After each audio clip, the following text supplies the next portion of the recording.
है तू, मेरा सूरज है तू, हाँ मेरी आंखों का तारा है तू, चंदा है तू, मेरा सूरज है तू, हाँ मेरी आंखों का तारा है तू, चंदा है तू, मेरा सूरज है तू, चंदा है तू, मेरा सूरज है तू, हाँ मेरी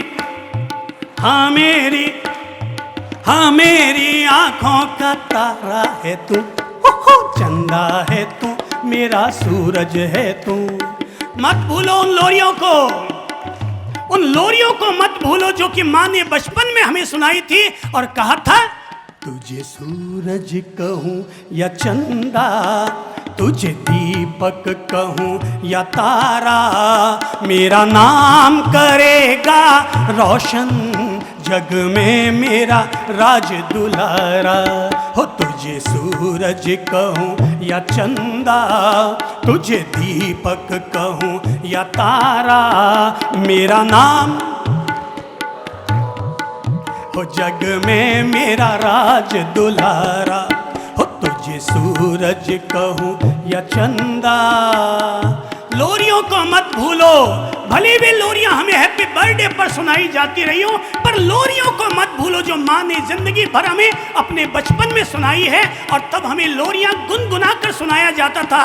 ओ नन्हे से फरिश्ते, कैसा ये तुझसे नाता, कैसे ये दिल के रिश्ते, ओ नन्हे से फरिश्ते, कैसा ये तुझसे नाता, कैसे ये दिल के रिश्ते, ओ नन्हे से फरिश्ते।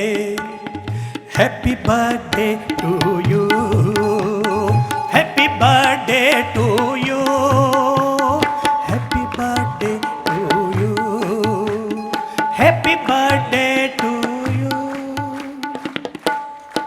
वे बचपन की लोरियां जो अपन ने सुनी थी, मैं एक घटना जरूर कहूंगा आज, और ये वो घटना मेरे अपनी जिंदगी की है। मैं जब जब भी मां पर बोलता हूं, ये अपनी घटना में शुक्रिया अदायगी के लिए अवश्य कहता हूं, और ये मेरे अपने निजी जीवन की घटना है।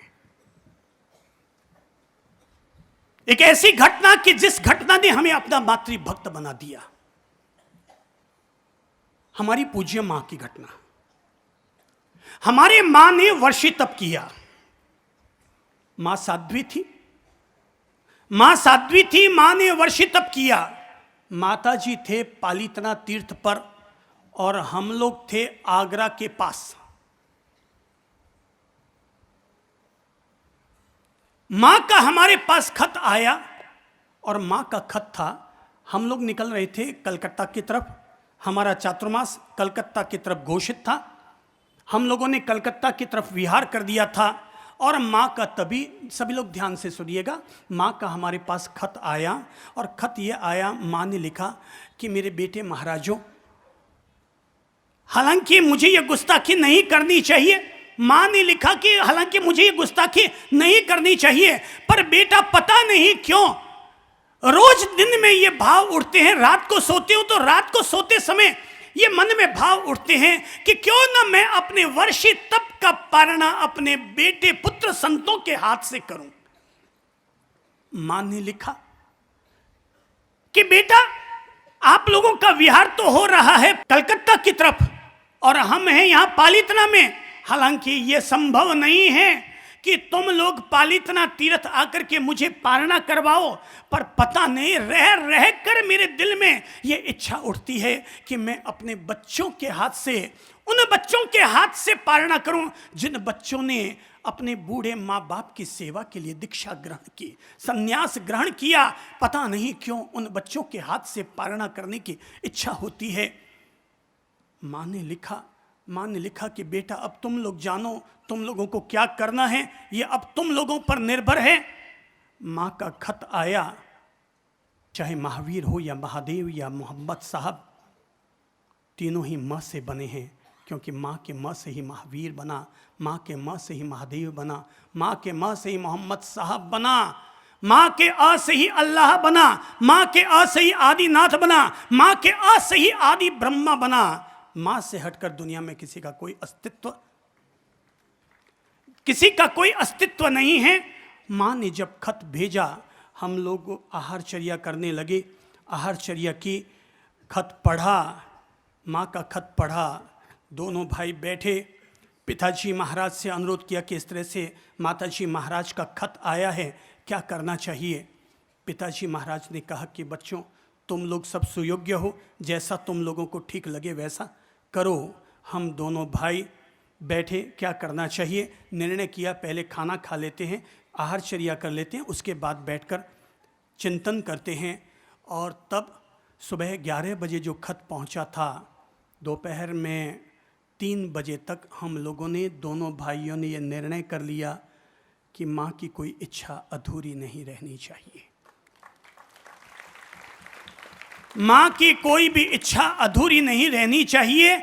और उस शाम को हमने, शाम को उस जमाने में फोन इतने जल्दी नहीं लगते थे, हमने शाम को 5:30-6 बजे कलकत्ता श्री संघ को, समाज को ये ट्रंक कॉल करवाया। और ट्रंक कॉल करवा करके कहा कि हमारे सामने ये स्थिति आ चुकी है, हम क्षमा चाहते हैं, हम कलकत्ता चातुर्मास करने के लिए नहीं आ पाएंगे और हम अपनी माँ के वर्षी तप का पारणा कराने के लिए आगरा से चलकर ठेठ पालीताना पहुँचेंगे। आगरा से चलकर ठेठ पालीताना पहुँचेंगे। संघ भी हमारी भावनाओं की बेकदरी न कर पाया, संघ ने भी मान रखा। और तब हमारे बूढ़े पिता और हम दोनों भाई उस जमाने में रोज के 40 किलोमीटर की पद यात्रा करते हुए, रोज के 40 किलोमीटर की पद यात्रा करते हुए हमारे पांव की पगथलियों से खून रिश्ता था, लेकिन उसकी परवाह किए बगैर अपने पूज्य माता जी का वर्ष तप का पालना कराने के लिए पूरे 1500 किलोमीटर मात्र 1.5 महीने में पार करते हुए हम लोग पालीताना पहुंचे थे। और माँ का तप पालना कराने के लिए हम लोग वहां पहुंचे ठीक आखा तीज के दिन, कि जिस दिन माँ का पारणा होना था। 11 बजे माँ का वर्षी तप का पारणा होना था। और सुबह आखा तीज के दिन, अक्षय तृतीया के दिन, ठीक 9:30 बजे हम लोग माँ के पास पहुंच गए। और माँ के पास पहुंचकर उनके वर्षी तप का पवित्र पारणा हम लोगों ने अपने हाथों से संपन्न करवाया। वर्षी तप का पारणा संपन्न करवाया। माँ ने कहा कि मुझे वर्ष भर में जितनी खुशी नहीं मिली बच्चों, उतनी खुशी आज वर्ष तप के पारने पर पहुंचकर तुम लोगों ने मुझे दे दी। तुम लोगों ने यहाँ पहुंचकर मुझे आज वर्ष तप की इतनी बड़ी खुशी दे दी बच्चों, मैं जिंदगी भर तुम लोगों को याद करती रहूंगी। और माँ ने, तब हम लोगों ने माँ का वर्ष तप का पारणा करवाया। पारणा इत्यादि निपट गया। हमें मात्र 2 दिन के बाद वहां से वापस निकलना था। माँ के पास 2 दिन हम वहां रहे। और अगले दिन जब हम माँ के पास बैठे हुए थे ऐसे ही, तब माँ से हमने पूछा था कि माँ कुछ हमारे जीवन की बातें बताओ। तब माँ ने हमें अपने जीवन की कई अद्भुत और अनोखी कहानियां और बातें बताई थी। उन्हीं में से एक घटना कहता हूं। और माँ ने तब हमें यह कहा था कि बेटा, जब तू 2 साल का था, अब असली घटना सुनिएगा। माँ ने कहा कि बेटा, जब तू 2 साल का था, अपने ननिहाल में हम सब लोग गए हुए थे। तेरे नानी जी की वर्षी थी। नानी जी की वर्षी थी। तू 2 साल का बच्चा था, वहीं आंगन में लेटा हुआ था। बगल में ही नानी जी की वर्षी पर खीर, पूड़ी, लापसी इत्यादि बनाए हुए थे। खीर पक रही थी। उस जमाने में भट्ठियां जलती थी और भट्ठियों पर कढ़ाई टिकाने के लिए ईंट के टुकड़े रखे जाते थे। तो माँ ने बताया कि बेटा, कढ़ाई के नीचे ईंट के टुकड़े रखे हुए थे और रसोइया खीर को हिला रहा था कि हिलाते हिलाते अचानक ईंट का एक टुकड़ा खिसक गया। और जैसे ही खिसका कि खीर उछली, और खीर बेटा उछल कर, तू बगल में ही सोया था और तेरी छाती पर आकर के जलती हुई खीर गिर पड़ी। बेटा, तू जल गया। तुझे हाथों हाथ अस्पताल लेकर गए। तेरी पूरी छाती जल चुकी थी, अस्पताल में लेकर गए, तेरे पूरे शरीर पर फफोले फफोले उठ गए। तब उस जमाने में बेटा इतनी कोई दवाइयां नहीं होती थी, इतने कोई उपचार नहीं होते थे बेटा। 50 साल पहले डॉक्टर ने कहा था तुम्हें अपने बच्चे को बहुत संभाल कर रखना होगा, क्योंकि अगर एक भी फफोला फूट गया तो जिंदगी भर के लिए वो दाग रह जाएगा। मेरी माँ ने मुझसे कहा था कि बेटा मैंने तेरे लिए बहुत ध्यान रखा था कि तेरा एक भी फफोला फूट ना जाए, क्योंकि ऐसा करने से तेरे दाग रह जाएंगे छाती पर। तो मैं न दिन में खा पाई ढंग से और न रात में मैं चैन से सो पाई बेटा। पूरा साल भर बेटा मैं चैन से रोटी खा न पाई, चैन से सो न पाई। हमेशा तुझे अपनी गोद में लिए बैठी रहती, तेरी कोई करवट ना बदल जाए इस बात के लिए जागरूकता रखती थी।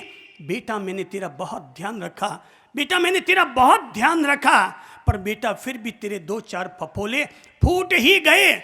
बेटा तेरे 2-4 फफोले फूट ही गए और तेरी छाती पर वो दाग जिंदगी भर के लिए रह गए। बेटा तेरी छाती पर वो दाग जिंदगी भर के लिए रह गए।